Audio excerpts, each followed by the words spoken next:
Zamani sana, karibu na Ziwa Nyasa, ndipo walipoishi Wanyakyusa. Babu, sisi tulianzia wapi? Tulianzia hapa milimani.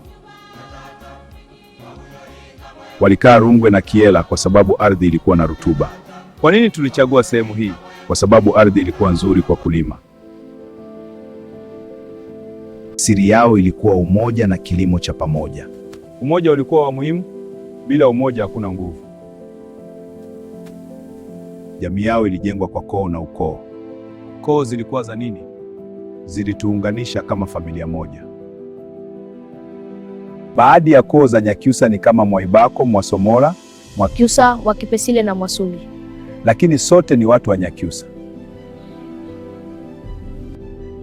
Mila zao zilifundisha heshima, kazi na kuwajibika. Kwa nini mila ni muhimu? Mila hutulinda tusipotee.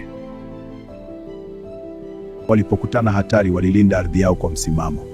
Kwa nini hamkuondoka? Ardhi ni heshima.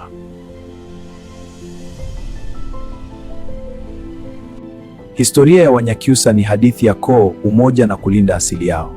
Ukijua asili yako, unasimama imara. Tutalinda mizizi yetu.